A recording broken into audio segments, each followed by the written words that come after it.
নমরুদ মুসলমানদের উপরে ইসলামের সাথে চক্রান্ত করেছিল, নমরুদকে ছাড়ে নাই। ফেরাউন করেছিল, ফেরাউনকে ছাড়ে নাই। সাদ্দাত করেছিল, সাদ্দাতকে ছাড়ে নাই। আবু জেহেল করেছিল, আবু জেহেলকে ছাড়ে নাই। বর্তমান সারা বিশ্বে যারা আবু জেহেলের প্রেতাত্মা আছে এদেরকেও ছাড়া হবে না। ঠিক না ঠিক করে বলেন, এদেরকেও ছাড়া হবে না। আপনারা আপনারা শুনে রাখেন, ওয়াসিরি ওয়াসিরি সব ইসলামী দলগুলা এক পাল্লায় এক ফ্লোরে দাঁড়ায় গেছে। বেশি দিন দেরি নাই, অল্প দিনের ভিতরে মুসলমান ওলামায়ে কেরামের হাতে ইসলামের পতাকা বাংলাদেশে উড্ডীন হবে। ওই দিন বেশি দিন দেরি নাই, ওই দিন বেশি দিন দেরি নাই। পঞ্চম হিজরির ভিতরে পুরা মদিনার সব বাতিলগুলা একত্রিত হয়ে গেল। মুসলমানদের উপরে হামলা করবে, কোরআনের উপরে হামলা করবে, আল্লাহ রাসূলকে দুনিয়া থেকে শহীদ করে দিবে, সাহাবায়ে কেরামকে দুনিয়া থেকে শহীদ করে দিবে। নাউজুবিল্লাহ বলেন, নাউজুবিল্লাহ। পুরা মদিনার সব বাতিলগুলো একত্রিত হয়ে গেল। এটার মেসেজ চলে আসলো পয়গম্বরের কানে।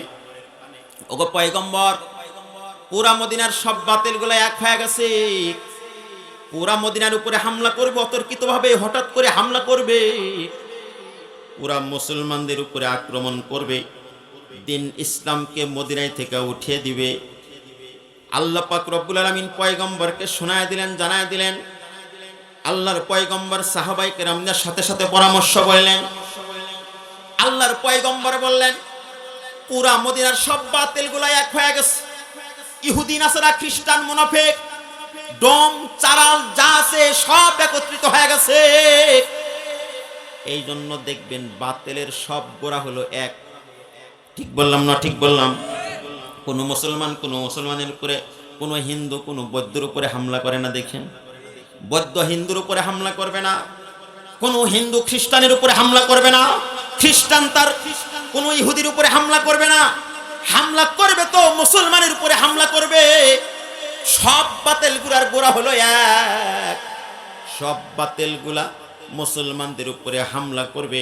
এটা নতুন কোনো জিনিস নয়, পুরাতন জিনিস। মুসলমান ইমানদার ভাইরারে আমার, তবে জেনে রাখেন, জেনে রাখেন, জেনে রাখেন, জেনে রাখেন, জেনে রাখেন, আবাহমান কাল থেকে এখন পর্যন্ত যারাই মুসলমানদের উপরে হামলা করছে, জুলুম করছে, অত্যাচার করছে, কোরআনের উপরে ইসলামের উপরে আঘাত করেছে, ওরা কোনোদিন বিজয় হইতে পারে না। ওরা কোনোদিন বিজয় হইতে পারে নাই। আল্লাহ পাক রব্বুল আলামিন ঢিল দিছে, এরপরে যখন ধরছে তখন শক্ত করে ধরে। ইন্না বাতশা রাব্বিকা লাশাদীদ। আল্লাহ পাকের ধরা বড় শক্ত। ধরা কিন্তু ধরবেই। ধরবে কিনা জোরে বলেন, ধরবে কিনা? ধরা ধরবে, তবে এখন না, তখন নয়, 2 দিন পরে, অতি তাড়াতাড়ি কিন্তু ধরবে না। যারাই নমরুদ মুসলমানদের উপরে ইসলামের সাথে চক্রান্ত করেছিল, নমরুদকে ছাড়ে নাই। ফেরাউন করেছিল, ফেরাউনকে ছাড়ে নাই। সাদ্দাত করেছিল, সাদ্দাতকে ছাড়ে নাই। আবু জেহেল করেছিল, আবু জেহেলকে ছাড়ে নাই। বর্তমান সারা বিশ্বে যারা আবু জেহেলের প্রেতাত্মা আছে এদেরকেও ছাড়া হবে না। ঠিক না ঠিক করে বলেন, এদেরকেও ছাড়া হবে না। আপনারা আপনারা শুনে রাখেন, ওয়াসিরি ওয়াসিরি সব ইসলামী দলগুলা এক পাল্লায় এক ফ্লোরে দাঁড়ায় গেছে। বেশি দিন দেরি নাই, অল্প দিনের ভিতরে মুসলমান ওলামায়ে কেরামের হাতে ইসলামের পতাকা বাংলাদেশে উড্ডীন হবে।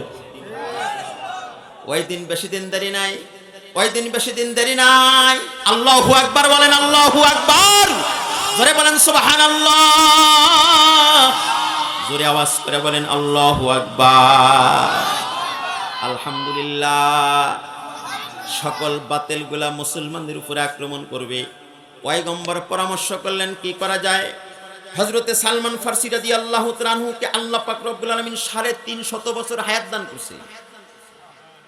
কইবেন না সুবহানাল্লাহ? হায়াতে বরকত পাইছে। 350 বছর হায়াত। ফারস দেশের ভিতরে ছিল ওনার বাসা। উনি একজন বড় লোকের সন্তান ছিলেন। আসল দিন ধর্ম গ্রহণ করার জন্য বুখারীতে হাদিস এসেছে, 2য় খণ্ডের শেষে। আসল দিন ধর্ম গ্রহণ করার জন্য ফারস রাষ্ট্র থেকে নিয়ে মদিনা পর্যন্ত চলে এসেছে। এমনি এমনি আসে না, আসতে 10-12টা গির্জা পার হয়েছে। প্রত্যেকটা গির্জার ভিতরে 10 থেকে 12টা বছর খেদমত করেছে। লম্বা কথা আমি ওইটা বলবো না। আমার যেইটা বলার উদ্দেশ্য, পয়গম্বর সাহাবায়ে কেরাম নিয়ে পরামর্শ করতেছেন। সালমান ফার্সি রাদিয়াল্লাহু তাআলা আনহু দাঁড়িয়ে বললেন, পয়গম্বর, এই প্রসঙ্গে আমার কাছে সুন্দর একটা বুদ্ধি আছে। কি তোমার কাছে বুদ্ধি? সালমান ফার্সি রাদিয়াল্লাহু তাআলা আনহু বললেন, আপনি যেই দিক থেকে শত্রুপক্ষ মদিনার ভিতরে ঢুকবে, এই দিক দিয়ে আপনি বড় করে একটা খাল খনন করেন। কি খনন করেন? জোরে বলেন, কি খাল খনন করেন। এত প্রশস্ত করবেন যেন লাফ দিয়ে পার হতে না পারে, এত গভীর করবেন কেউ যেন পড়লে উঠতে না পারে। বড় একটা খাল, আপনি লম্বা খাল খনন করেন। এই জন্য এই যুদ্ধের নাম হাদিসের কিতাবে আছে গজওয়ায়ে খন্দক। খন্দক মানে হলো খাল। খাল। আরেকটা এই যুদ্ধের আরেকটা নাম হলো গজওয়ায়ে আহজাব। হেজবুনের বহু বচন হলো আহজাব। হেজবুন মানে হলো দল। যেহেতু এই যুদ্ধে সব বাতিলরা একত্রিত হয়ে মুসলমানের উপরে হামলা করেছে, এই জন্য এই যুদ্ধের নাম হলো গজওয়ায়ে আহজাব। আল্লাহর পয়গম্বর বললেন, হ্যাঁ, সুন্দর বুদ্ধি দিয়েছো। আল্লাহর পয়গম্বর নবী আলাইহিস সালাতু ওয়াস সালাম 10 জন করে বন্টন করে দিলেন, 10 হাত করে খনন করবা। সুবহানাল্লাহ। 10 হাত করে খনন করবা। 10 জন করে আল্লাহর পয়গম্বর বন্টন করে দিলেন। এক দলের ভিতরে 9 জন।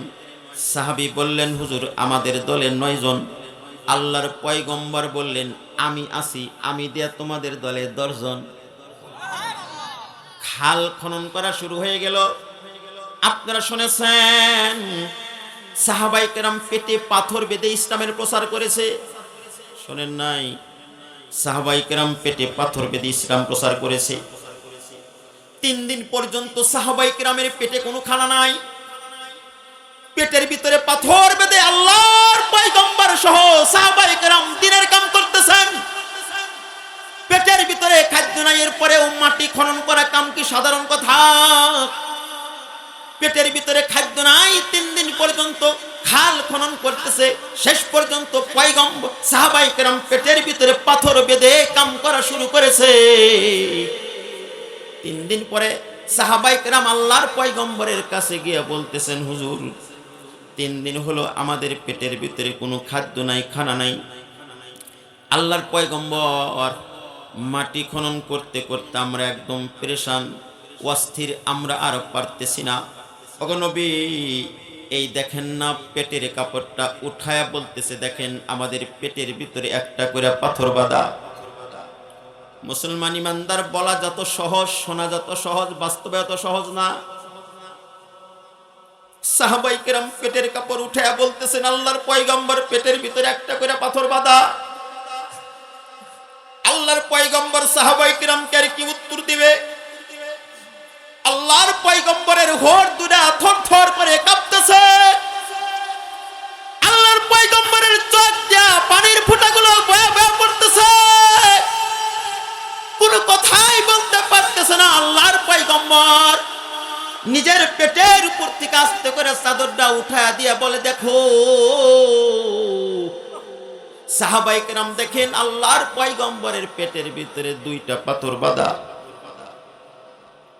সাহাবায়ে কেরামের পেটে 1 পাথর, পয়গম্বরের পেটে 2 পাথর।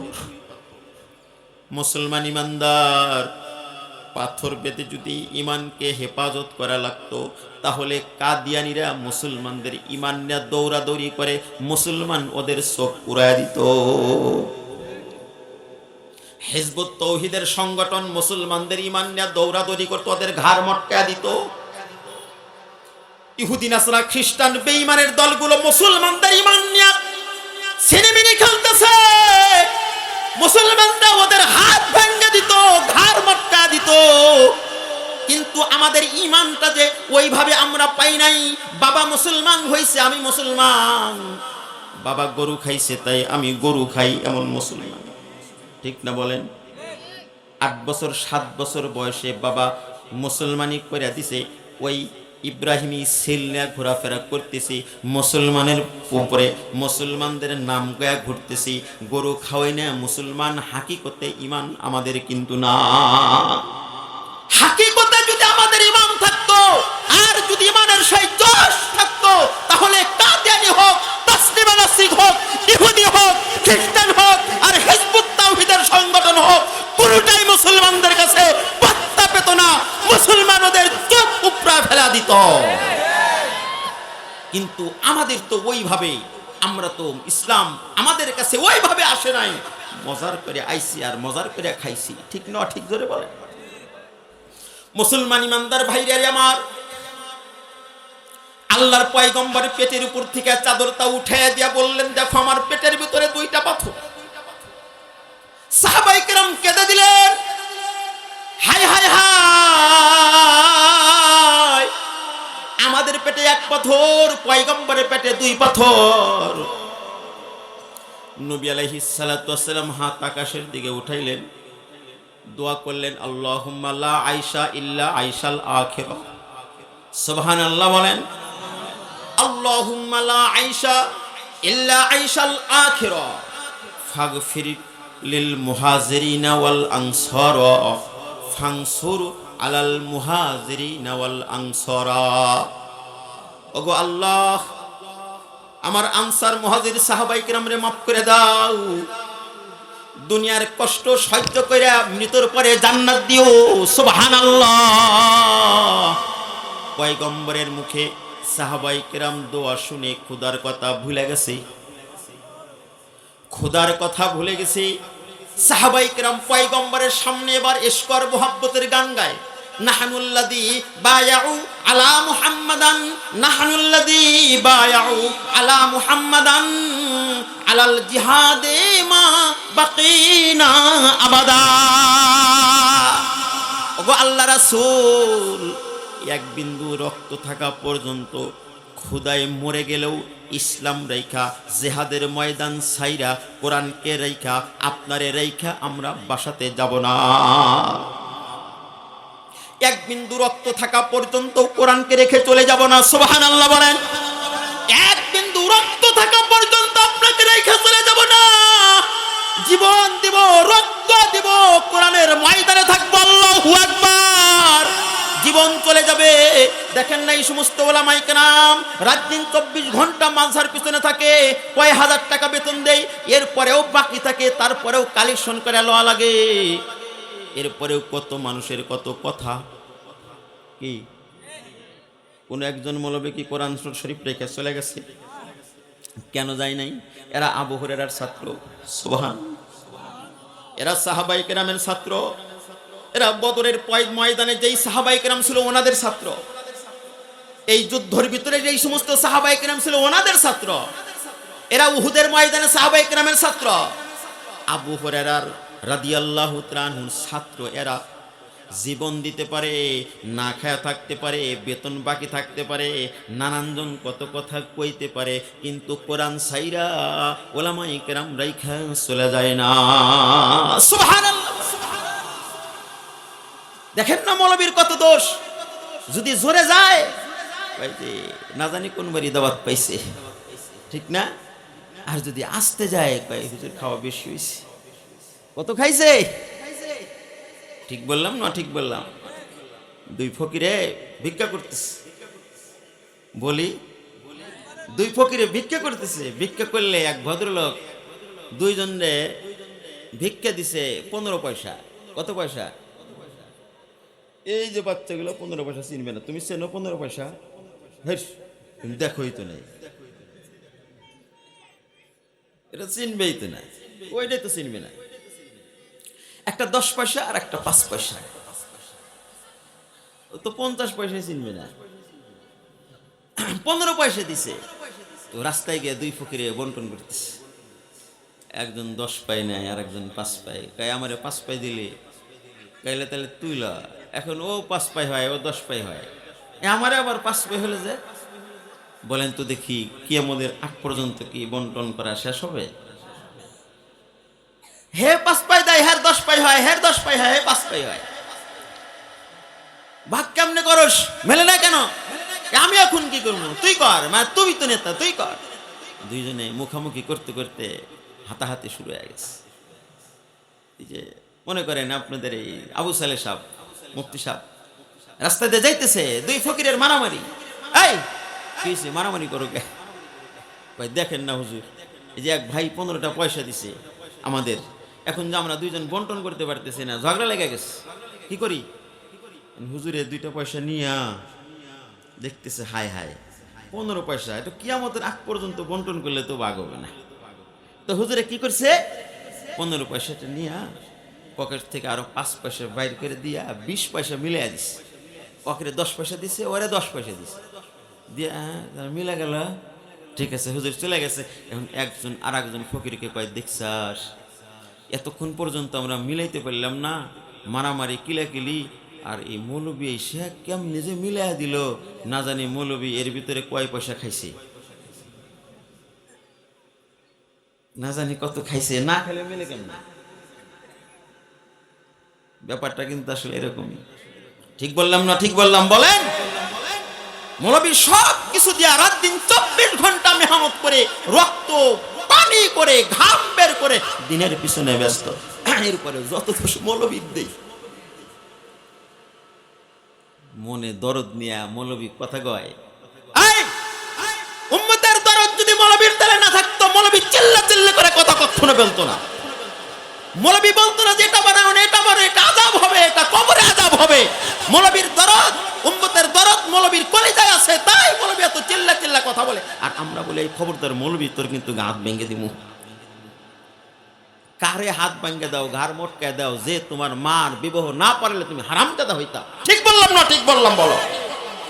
যে তোমার জন্মের পরে আজান দিয়েছে, তোমারে এক ওয়াক্ত নামাজ পড়ায় পড়ায় মৌলবী ইমাম 1000 বছর জাহান্নামের আগুন থেকে তোমারে নাজাত দিতেছে, বাঁচায় দিতেছে।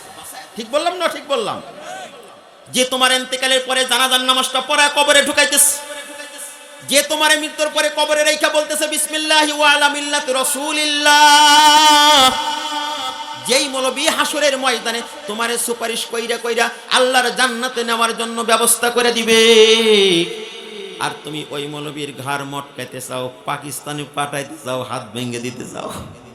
ঠিক না ঠিক? জোরে করেন। হযরতে জাবের রাদিয়াল্লাহু তাআলা আনহু পয়গম্বরের পেটে 2টা পাথর বাঁধা দেখে দৌড়ায় বাড়িতে চলে গেছে। মনে আছে? জাবের রাদিয়াল্লাহু তাআলা আনহুকে গিয়া বলতেছেন, স্ত্রী গো, ঘরের ভিতরে কি কোনো খানা আছে নাকি? পয়গম্বরের পেটের ভিতরে 2টা পাথর, সাহাবায়ে কেরামের পেটের ভিতরে 1টা পাথর। জাবের রাদিয়াল্লাহু তাআলা আনহু স্ত্রী ডাক দেয়, কয় অল্প কিছু ময়দার 1টা মাত্র বকরি,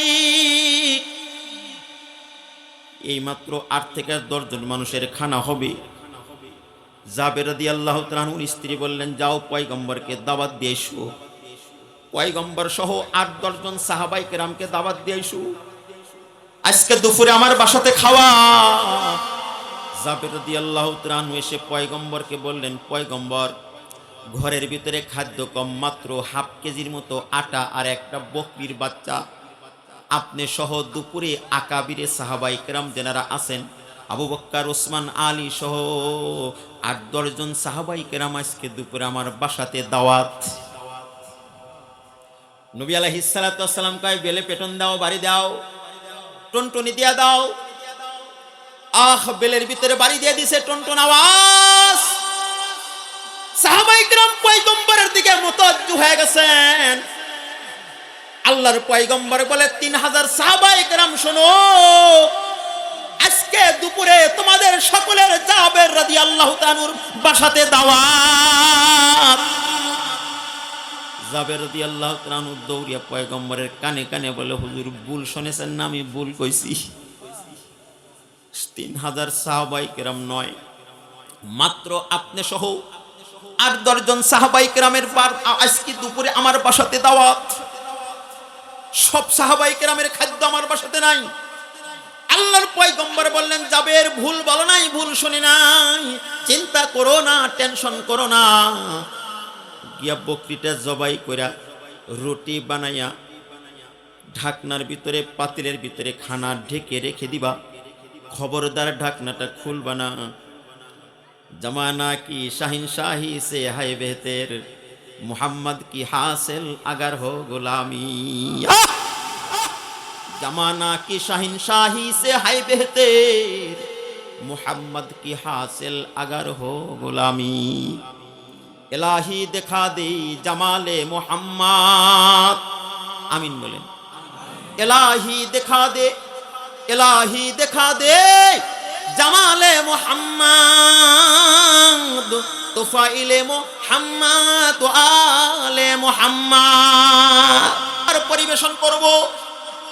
দুপুরের সময় 3000 সাহাবায়ে কেরাম জাবের রাদিয়াল্লাহু তাআলার বাসারে বাড়ি বাড়িতে দস্তরখানাতে বসে গেছেন।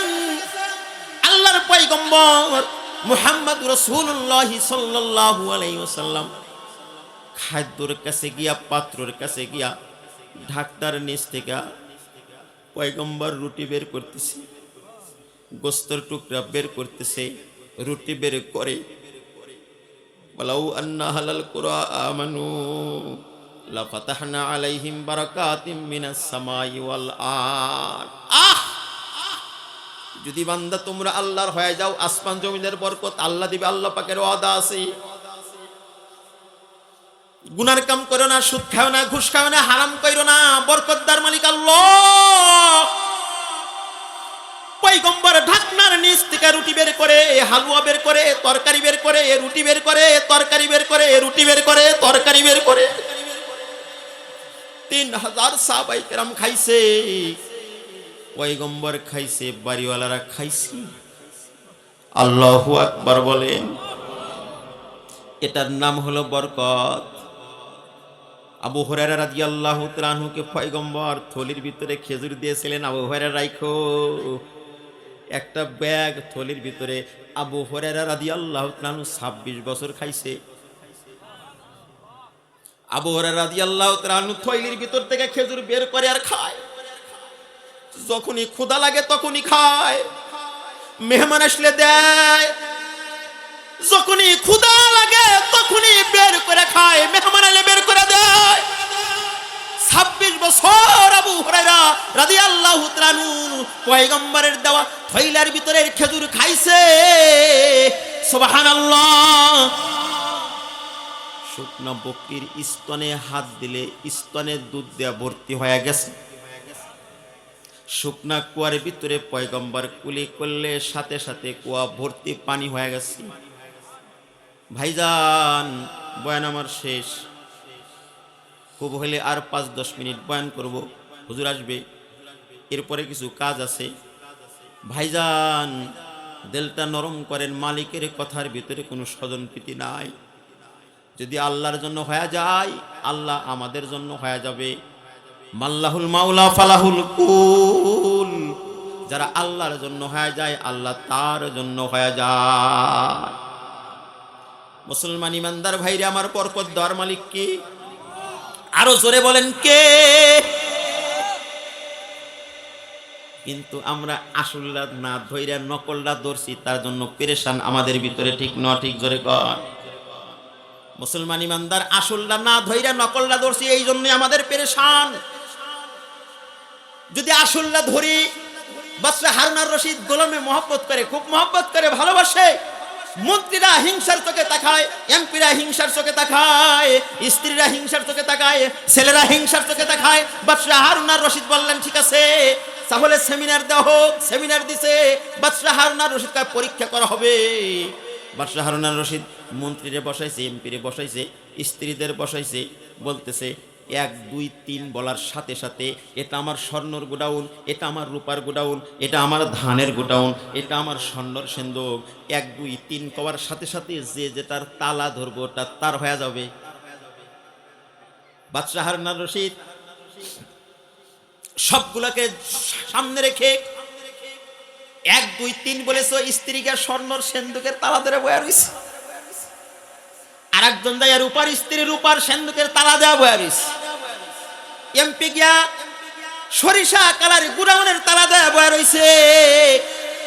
বাদশা হারুন আর রশিদ যেই গোলামকে বেশি মহব্বত করে, গোলাম পাশে হা করে দাঁড়ায় রইছে। হারুন আর রশিদ কয়, কি গোলাম রে, তোর কি কোনো জিনিসের প্রতি লোভ নাই? কয় আছে। কয়, তো আমার কথা তুই শোনস নাই? কয় শুনছি। তো কোনোটার উপরে হাত দিলেন না কে? হাত দিলে না কে? গোলাম কয়, আপনার কথা ঠিক আছে। তো কয়, হ্যাঁ। হাকিম নড়বে তো হুকুম নড়বে না, যে যার উপরে হাত দিবে সে তার হয়ে যাবে। এটা বলার সাথে সাথে গোলাম আস্তে করে হাত কানে উঠায় বাদশা হারুন আর রশিদের মাথার উপরে রেখে দিছে। বাদশা হারুন আর রশিদ কয়, দেখছে তা, আমি সিন্ধুক দিয়ে কি করবো, গোডাউন দিয়ে কি করবো? আমি তো বাদশার হয়ে গেছি, বাদশা যার তো সব কাজ। মাল্লাহুল মাওলা ফালাহুল কুল, সুবহানাল্লাহ। এলাকায় মাদ্রাসা থাকলে রহমত হয় না, গজব হয়, জোরে কোন। ছোট ছোট মাসুম কচি বাচ্চা, এই যে বাচ্চা, এই দেখেন, ওর কোনো গুনাহ নাই, এটার কোনো গুনাহ নাই, ওটার কোনো গুনাহ নাই, গুনাহ করার যোগ্যতা পর্যন্ত আসে নাই। ওরা যতদিন দুনিয়াতে থাকবে ততদিন দুনিয়ার ভিতরে রহমত বর্ষণ হবে। আকাশে যদি কোনো আযাব বাজেট হয়ে থাকে, কোরআনুল কারীমের বদৌলতে আকাশের আযাব আকাশে উঠে যায়, জমিনের আযাব জমিনে দেবে যায়। হায় হায়, ওই পাতিলের কি পরিমাণ দাম, যেই পাতিলের ভিতর থেকে একটা মাদ্রাসার তলবে ইলম 3 বেলা খানা খায় কোরআনুল কারীম মুখস্থ করে। ওই বাড়ির রাস্তার কি পরিমাণ দাম, যেই রাস্তার ভিতরে একজন তলবে ইলম 3 বেলা গিয়ে গিয়ে খানা খায় আসে। সুবহানাল্লাহ বলেন, সুবহানাল্লাহ। ওই বাবার সন্তানের কি পরিমাণ দাম, যেই বাবার একটা সন্তান হাফেজে কোরআন হয়ে গেছে। সুবহানাল্লাহ। হাসরের ময়দানে হাফেজে কোরআনের আব্বা আম্মার মাথার উপরে নূরের টুপি পরিয়ে দিবে। ভাইজান, আপনি মারা গেছেন, আপনারা জানাজার নামাজ আমি পড়ালে যেমন লাগবে, আপনার ছেলে পড়ালে কি তেমন লাগবে না? কম বেশি আছে। নিজের মার জানাজার সামনে সন্তান দাঁড়ায় গেছি, নিজের মার জানাজার সামনে সন্তান দাঁড়ায় গেছে, হাজার মানুষ পিছনে দাঁড়ায় গেছে।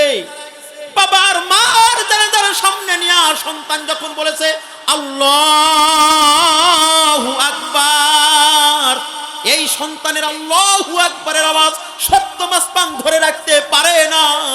এই আওয়াজটা সপ্তম আসমান ভেদ করে আর সাজিমের ভিতরে সিদরাতুল মুনতাহা পার হয়ে আর সাজিমের ভিতরে মালিকের কুদরতের কদমে ধাক্কা লাগায় দেয়। আল্লাহ পাক ডাক দেয়, কয় ফেরেশতা দেখ, সন্তান হয়ে মার জানাজার সামনে দাঁড়ায় গেছে, বাবার জানাজার সামনে দাঁড়ায় গেছে। যা যা যা, আমি বাবা মার জীবনের সব গুনাহ মাফ করে দিলাম। সুবহানাল্লাহ বলেন, সুবহানাল্লাহ। মুসলমান হযরতে মালিক বিন দিনার রহমাতুল্লাহি আলাইহি, মালিক বিন দিনার রহমাতুল্লাহি আলাইহি রাস্তা দিয়ে যাইতেছেন, খেয়াল আছে? এইদিকে তাকান, এইদিকে এইদিকে এইদিকে এইদিকে তাকান। যুবক একটা মাটি খনন করতেছে। মালিক বিন দিনার ডাক দেয়, কয় এই এখানে মাটি খনন করে কে? কয় অমুক যুবক। ডাকো। তুমি খনন করো? কয় হ্যাঁ। কেন? এখানে আমি 3 তলা ভিত দিয়ে বিল্ডিং তৈরি করব। মালিক বিন দিনার কয়, যুবক, তোর চেহারার ভিতরে দুনিয়ার বিল্ডিং এর ছাপ পাওয়া যায় না, কবরে জান্নাতের বিল্ডিং এর ছাপ পাওয়া যায়। তুই টাকাগুলো আমারে দান করে দেই, 1 লক্ষ টাকা আমারে দান করে দে, আমি তোর জন্য দোয়া করব, আল্লাহ মৃত্যুর সাথে সাথে কবরে জান্নাতের বিল্ডিং বানায় দিবে। ইত্তাকু ফিরাসাতাল মুমিন ফাইন্নাহু ইয়ানজুরু বিনুরিল্লাহ। আল্লাহর ওলিরা আল্লাহর নূরের মাধ্যম দিয়ে অন্তরে চক্ষু দিয়ে দেখে। ইমামে আবু হানিফার কথা আমরা শুনছি না? আমাদের ইমাম, উনি কিন্তু দাদার সাথে ব্যবসা করতেন, বাবার সাথে ব্যবসা করতেন। প্রথমেই মাদ্রাসায় যায় নাই। ওই শিক্ষা মাদ্রাসার লাইনে শিক্ষা করবে এই কোনো মন মানসিকতাও ছিল না। ইমামে আবু হানিফা রহমাতুল্লাহ আলাইহির আসল নাম হলো নোমান বিন সাবেত। বাজারে যাইতেছে, আল্লাহর ওলির সাথে সাক্ষাৎ। জিজ্ঞাসা করছে, বাচ্চা এদিকে আসো। জি হুজুর। নাম কি? কয় নোমান। কি তুমি কি লেখাপড়া করো না? কয় না। আমার দাদা ব্যবসা করে, আমিও ব্যবসা করি, লেখাপড়া কেমনে করব? আল্লাহর ওলি কয়, নোমান রে, আমি তো তোর চেহারার ভিতরে দেখতেছি আসমানি এলেমের নূর তোর চেহারার ভিতরে ভর্তি। তুমি লেখাপড়া শুরু করলে তামাম দুনিয়া তোমার পিছনে পাগল হবে। নোমান বিন সাবেত বাজারে যা বাদ দিয়ে সোজা বাসায় গিয়া মক্তবে ভর্তি হয়ে গেছে। আজকে ইমামে আবু হানিফা হইছে। সুবহানাল্লাহ। আল্লাহর ওলি ডাক দেখায় মালিক বিন দিনার, ডাক দেখায়, যুবক রে, 1 লক্ষ টাকা বিল্ডিং করার জন্য বাজেট, তুই 1 লক্ষ টাকা আমারে দিয়া দে, আমি তোর জন্য দোয়া করব, মৃত্যুর পরে কবরে যাওয়ার সাথে সাথে আল্লাহ জান্নাতের বিল্ডিং এর মালিক বানায় দিবে। যাত্রাবাড়ি মাদ্রাসার মুহতামিম, সুনামধন্য মুহতামিম মাহমুদুল হাসান দামাত বরকাতুম একটা কিতাব লিখেছেন, জান্নাতি 10 যুবক। জান্নাতি 10 যুবকের 1 যুবকের ঘটনা। হুজুরে লিখতেছে, যুবক কয়, হুজুর 1 লক্ষ টাকা আপনারা দান করে দেবো। কয় হ, কি হবে? কয় দুনিয়ার বিল্ডিং না হলেও কবরে জান্নাতের বিল্ডিং হবে। সুবহানাল্লাহ। ওই যে হুজুর কি করি, এদিকে নগদ পদক বিল্ডিং, নগদ ফগত বিল্ডিং, ওইদিকে বাকি বিল্ডিং। এইদিকে আবার মালিক বিন দিনার যুগ শ্রেষ্ঠ আধ্যাত্মিক জগতের সম্রাট আহমদ শফি, শাহ আহমদ শফি রহমাতুল্লাহ আলাইহির জন্য কত মানুষ মারা যাওয়ার পরেও হজের টাকা জমা দিয়ে রাখলো, এককভাবে হেলিকপ্টার ভাড়া করে 1 কোটি লক্ষ লক্ষ টাকা খরচ করলো, ইসলামের জন্য দিনের জন্য জানটাও পর্যন্ত দিয়ে দিল, ঠিক না? মালিক বিন দিনার রহমাতুল্লাহ আলাইহিকে ডাক ডাকে, হুজুর আপনি একটু সকালে আইবেন, আমি একটু বুঝি। সুবহানাল্লাহ বলেন। যুবক সারা রাত্রি বুঝতেছে কি করি না, মালিক বিন দিনারের কথা অসত্য হবে না, আল্লাহর ওলির জবান দিয়া কথা বের হয়ে গেছে। সকালবেলা সিদ্ধান্ত গ্রহণ করছে মালিক বিন দিনার আসার সাথে সাথে টাকা দিয়ে দিবে। মালিক বিন দিনার রহমাতুল্লাহ আলাইহি আইছে, যুবক 1 লক্ষ টাকা পকেটের ভিতর থেকে বের করে মালিক বিন দিনারের হাতে দিয়ে দিছে। সুবহানাল্লাহ বলেন। যুবক 1 লক্ষ টাকা আনছে, সাথে সাথে কাগজ কলম লয়ে আইছে। কয় হুজুর আপনি যে 1 লক্ষ টাকা নিলেন বিনিময়ে জান্নাতে কবরে বিল্ডিং হবে, কবরে জান্নাতের বিল্ডিং হবে, আপনি লিখে দেন। মালিক বিন দিনার বলে আল্লাহ, যুবকের কাছ থেকে 1 লক্ষ টাকা লইলাম, যুবককে মৃত্যুর পরে কবরে যাওয়ার সাথে সাথে জান্নাতের বিল্ডিং এর মালিক বানায় দিও। যুবক ডাক ডাকা, হুজুর লেখা দিলে হবে না, আপনার সিগনেচার দিয়ে দেন। আল্লাহু আকবার, আল্লাহু আকবার। মালিক বিন দিনার রহমাতুল্লাহ আলাইহি বলে দাও তোমার কলম। মালিক বিন দিনার সিগনেচার দিয়ে দিছে। মালিক বিন দিনারের সফর সঙ্গী সুলাইমান রাহমাতুল্লাহি আলাইহি বলে, মালিক বিন দিনার সকাল থেকে না সন্ধ্যা পর্যন্ত 1 লক্ষ টাকা আল্লাহর রাস্তায় দান করে দিল। শেষ রাতে উঠা তাহাজ্জুদের নামাজ আদায় করে মালিক বিন দিনার হাত উত্তোলন করেছে আল্লাহর কাছে, আল্লাহ যুবকের কাছ থেকে 1 লক্ষ টাকা নিয়ে আমি দ্বীন ইসলামের খেদমত করলাম মালিক। যুবকের কাছে ওয়াদা দিয়ে আসছি, মৃত্যুর পরে কবরে জান্নাতের বিল্ডিং হবে, আল্লাহ তুমি আশার ঘরে ফাঁকি দিও না, আমার ওয়াদাকে পুরো করে দিও আল্লাহ। ওগো মালিক, উলামায়ে কেরামের কাছে মানুষ এমনি আসতে চায় না, যুবককে তুমি ফাঁকি দিও না আল্লাহ, মৃত্যুর সাথে সাথে কবরে জান্নাতের বিল্ডিং দিয়ে দিও। সুবহানাল্লাহ। দেখেন না কওমি মাদ্রাসার উলামায়ে কেরাম ছাত্রদেরকে কয়, বাবা শেষ রাতে ওঠো, হেফজখানার সবক তো ফজরের নামাজের আগেই সবক ক্লাস শেষ হয়ে যায়। কওমি মাদ্রাসার ভিতরে কোনো সময় ঢুকছেন, মাদ্রাসার ভিতরে আইছেন, শেষ রাতে ওযু করে এসে দেখবেন যে কোরআনের তেলাওয়াত, কান্নার আওয়াজ। সুবহানাল্লাহ। নামাজের অবস্থা, কোরআনের তেলাওয়াত, কান্নার আওয়াজ। আল্লাহ জাগিরদারে মাফ করে দাও, যারা টাকা দেয় তাদেরকে মাফ করে দাও, যাদের জায়গা জমিতে মাদ্রাসা তাদেরকে মাফ করে দাও, যারা সহযোগিতা সহানুভূতি করে আল্লাহ তাদেরকে মাফ করে দাও। আমরা তো নাক ডেকে ডেকে ঘুমাসি, ফজরের নামাজটাও পড়ি না, ঠিক না? মনে করতেছেন আমার ব্যবসা এমনি চলে, মনে করতেছেন আমার জীবন এমনি চলে, মনে করেন আমার কৃষিকাজ এমনি চলে, মনে করেন আমার ক্ষেত খামার, আমার শিল্প কারখানা এমনি চলে না। ওই যে মাসুমদের শেষ রাত্রে তাহাজ্জুদের নামাজ পড়া কান্নার কোরআনের তেলাওয়াতের বদৌলতে আমার শিল্প কারখানা চলে। 40 দিন এখন পর্যন্ত যায় নাই। মালিক বিন দিনার রহমাতুল্লাহ আলাইহি ফজরের নামাজ পড়ার জন্য ঘরের ভিতরে মসজিদে ঢুকছে, মেহরাবের উপরে কাগজ।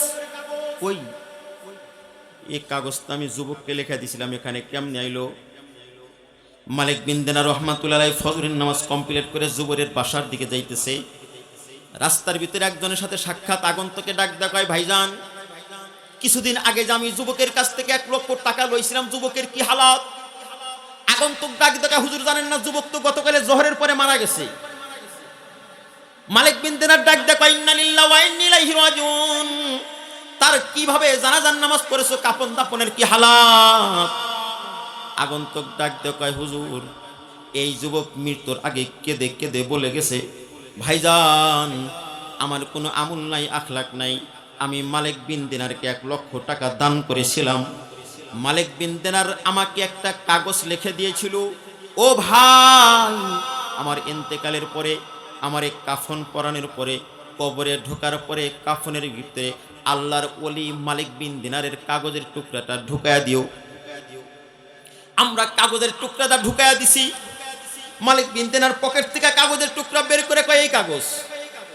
আগন্তুক ডাক দেয়, কয় হুজুর আমরা তো এই কাগজটা ওনার কাপনের ভিতরে দিয়েছিলাম, লেখা আছে আল্লাহর ওলি তোমার ওয়াদা সত্য, কবরের ভিতরে ঢোকার সাথে সাথে আকাশের মালিক আল্লাহ